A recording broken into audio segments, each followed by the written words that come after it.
Okay, here we are again, folks. Here's the old man reminiscing about the good old days.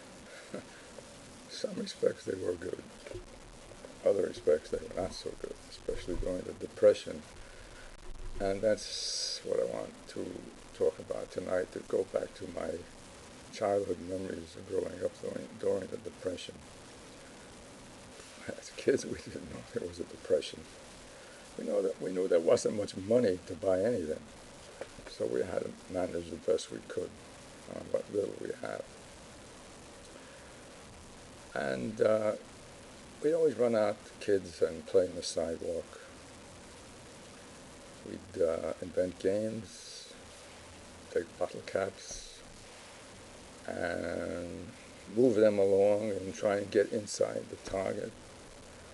Marbles in the street, in a dirty old street, throwing marbles, trying to hit the marble in front. And there was this one thing about being in the street, especially at night, that we had during those days, and that was these stars in the sky. You don't see that anymore. I'm looking out the window now, I don't see a single star. The whole sky was filled with a panoply of stars, and you always saw the Big Dipper. Ah, there's the Big Dipper. It's all gone. It's not really gone. It's just that there's so much lighting now coming up, emanating from the big cities that they just block out the sky. And then there were the games of naturally baseball and rather softball. We never really used a hard ball. And we used to invent what the ball would look like, because we couldn't afford a ball. Take newspapers and wrap it around and try and shape it up like a ball. Of course, we never could. It became just sort of an oblong thing. But you could throw it, catch it. And once in a while, we'd get a softball. This was our big luxury. We'd all chip in and buy one of the big softballs. That was our sport, baseball with softball. I remember many a day in the park, lucky enough to hit one a long way. Oh boy, I was the new Joe DiMaggio. Now there were the movies. Of course, the movies are legendary in those days. Two movies, a movie by a major studio and a movie by a lesser studio, usually Monogram, if I remember.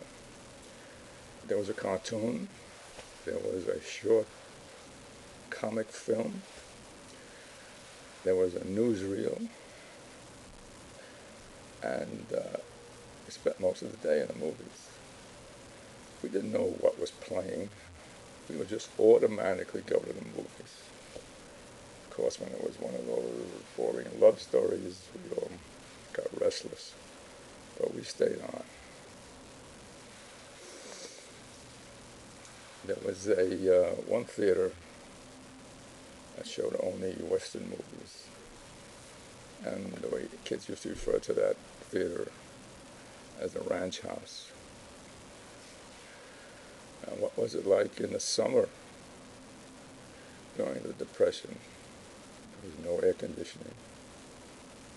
You had to open a window, let in the hot air, let in the flies. I won't go into detail on that. But I remember the ice box, no refrigerator, of course. But there was the ice box, which was like a refrigerator with no motor. And there used to be these guys who would bring up a block of ice for 25 cents, even if you lived on the 5th floor. Carry that block of ice up with the big tongs, big black tongs, and he put it in the bottom of the ice box. course, which was soon began to melt, and then Mother had a big pot underneath to catch the water. That was our refrigerator. And in the summer, well, once again, the summer was Coney Island. That was the summer. Long trips on the subway to get to that beach, which was filled with 1 million people on Sunday, and that's no exaggeration.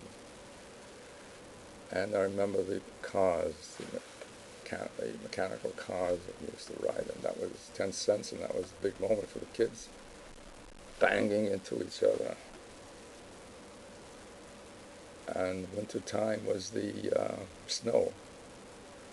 Look out the window from the school and see the snow falling. It became exciting. We couldn't wait to get out.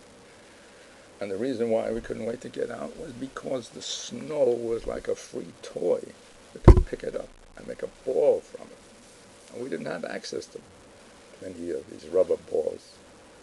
And we picked them up and throw them and fight and build forts. It took a long time to collect snow in those days, so there was plenty of opportunity to play with the snow. And then with the great days of the radio, Bob Hope, Bing Crosby, Eddie Cantor, and Jack Benny. And then there was the stories, particularly stories like The Shadow. The Shadow knows. And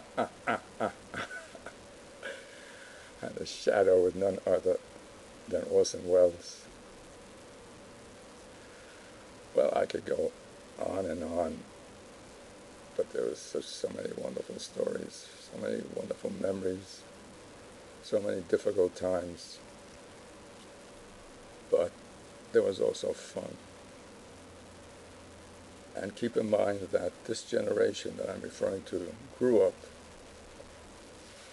many of us, to fight in World War II, and we later became known as the greatest generation. Thank you.